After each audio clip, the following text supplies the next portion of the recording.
Taurus, hi! Welcome to Mr. Queen PH.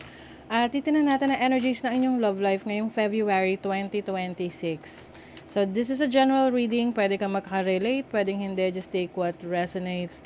And another reminder, hindi po ako magme-message sa inyo or magpo-follow to offer services. Mag-ingat kayo sa mga fake accounts and scammers, mga nagpapanggap yan ng Mr. Queen PH. So, ingat po. Okay? So, kung hindi ka rin interesado sa love life, wag mo na panoorin. Di ba? Okay. So, Taurus, unahin natin yung mga single na Taurus. What's the energy para sa mga Taurus single? So, ibig sabihin, wala kang kakonek, wala kang ka-talking stage. Wala, as in wala. Meron bang kakatok sa pintuan at magsasabing, gusto mo na ng love life? Okay, Wheel of Fortune. Ay. Okay. You're moving on. The Six of Swords is going to a new direction. So, pwedeng iba sa inyo, ngayong February, you will take the risk of getting into a relationship. So, kung dati parang ayaw mo or hindi ka pa ready, ngayon, mas nagiging ano ka, yung di naman sa aggressive, but I see you na mas nagtitake ng risk pagdating sa relationship. Na pag meron kang nagustuhan, you will be open to explore the possibilities or yung potential ng connection na yun. Kaya lang, ingat-ingat, okay? Kasi hindi naman lahat ng makikilala mo ay merong magandang intention. So, kumbaga, with precaution din. Oo. Okay. So, kumbaga, kung merong mga referrals, no?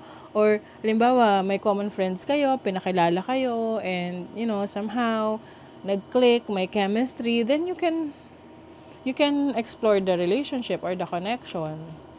'Di ba? Pero kung totally stranger, hindi mo kakilala, tapos biglang gusto mong explore yung connection sa kanya, mag-ingat. Oo. Okay? So, let's see naman para sa mga in a relationship na Taurus. So, ibig sabihin, meron kang, it's either may asawa ka, may jowa ka, may ka-talking stage ka, may ka-situationship ka. So, baka maubo ako habang nagre-read. So, pasensya na kasi may ubo pa rin ako. Okay, Taurus, February 2026 love life.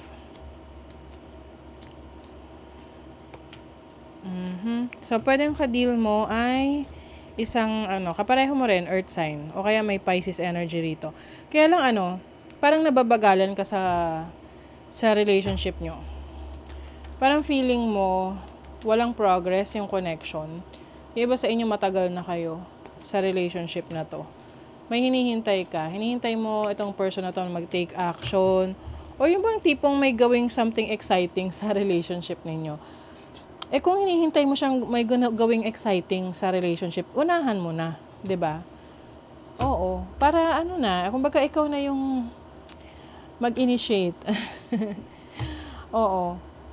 Kasi possible that the person that you're dealing with, pwedeng hindi pa kasi siya ready, no?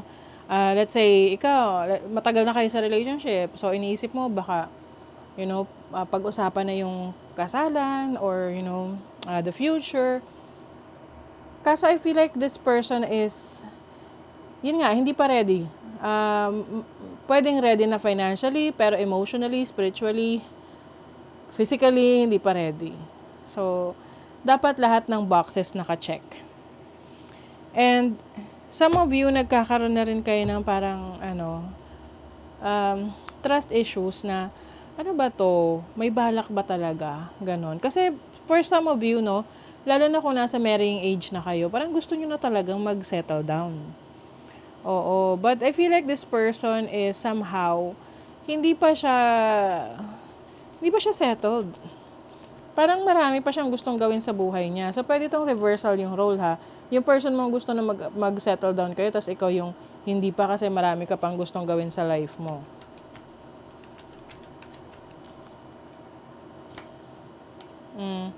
Ayun nga. Pwede kasing, for you, kumbaga halimbawa sa kanya, ready na siya. Kasi sa kanya, financially stable na siya. Pero sa perspective mo, sa sarili mong standards, hindi pa yon stable. Kaya pwede rin isa sa pinag-aawayan nyo or issue ninyo is the stability. O kaya yung iba sa inyo, ayaw pa. Lalo na't maraming options ngayon, like, let's say sa'yo, marami nangyayari sa career mo. Kumbaga, ngayon pa lang, mas nagiging, nagbubukas yung mga opportunity, sabihin ko, oportunidad and opportunities. Opportunities, 'di ba? So, ngayon pa lang nagbubukas yung mga opportunities, sayang naman. So, kung gusto nyo tong relationship na to na mag-work, kailangan mag-agree kayo pareho sa mga plano ng bawat isa. Kasi eventually, kung halimbawa yung isa gusto na talaga mag-settle, yung isa ayaw pa, ano yun possible na hindi rin mag-work yung relationship in the end. May mga ganun, 'di ba? May mga relationships na ang tagal na nila pero ang ending naghiwalay kasi yung pala wala pang balak mag-settle down yung isa. 'Di ba? Tapos after nilang mag-break, after a year nagpakasal na, yung mga ganun.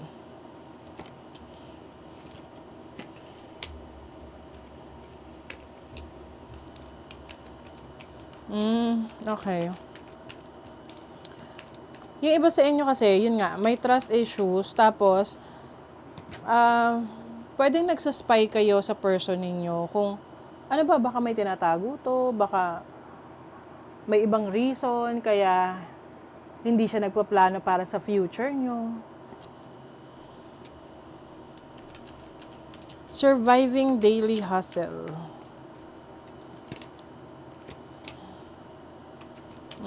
Okay. So, yeah, like what I mentioned sa inyo kanina, possible na itong relationship na to ay mauwi sa sa ending kung hindi nyo iintindihin yung bawat isa. May tragedy. Like, Pluto kasi is transformation, endings, new beginnings. Someone here, alam mo yung feeling na, excuse me, na hindi mo din-deserve yun. Like parang, you want to get out of that situation. Kasi feeling mo, hindi na ibibigay sa'yo yung din-deserve mo sa relationship. So if that's the case, edi ikaw mismo mag-initiate. Pero syempre, ikaw pa rin magde-decide niyan. Okay, and yung iba, pwedeng itong relationship na to ay, alam mo yung tipong gusto na magkaroon ng marriage, kasalan, pero yung pala may sabit pa yung isa. Hindi pala pwedeng magpakasal. Ganon.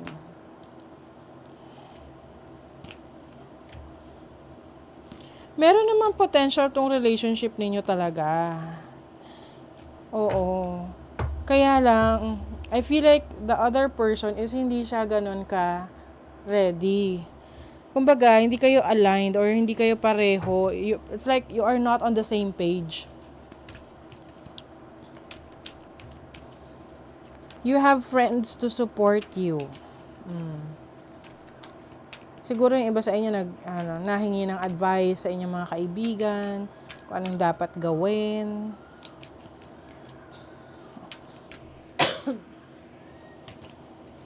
Mother wounds. My mother is a big influence on my behavior now as an adult.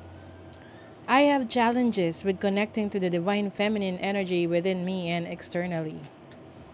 May mother wounds, so pwedeng ikaw to or the person that you're dealing with. Kumbaga, may mommy issues.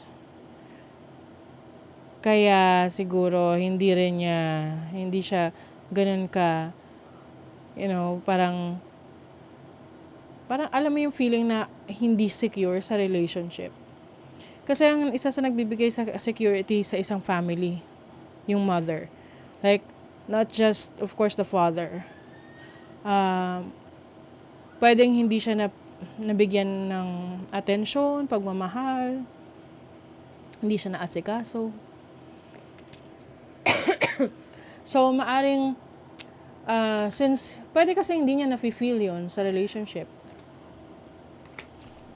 I get so pissed knowing other people can have you. Is it toxic? Yeah, I don't care. I want the world to know you're mine. Ang mahirap kasi dito is yung another person, hindi siya ready. Yung isa ready na. But yung hindi ready, ayaw na ma-let go yung ready na. You get what I mean? Na parang kailangan mo hintayin. So kung ikaw yung ready na, yung person mo hindi ready, kailangan mo daw siyang hintayin na maging ready siya. Attached to my ex. I'm attached to my ex, emotionally, physically, or spiritually. I need time and space to break this connection. So, pwedeng itong attachment na to may kinalaman sa, let's say, meron siyang ex-wife, ex-husband, or relationship in the past na meron silang connection like may anak sila. So, pwedeng isa rin yun, isang dahilan kung bakit hindi ready yung another person. Parang gusto lang niya companionship hanggang sa hanggang sa kaya mong magstay. Oo. So, it's all up to you if you will wait for this person. So, that is your reading, Taurus. Thank you so much. See you again.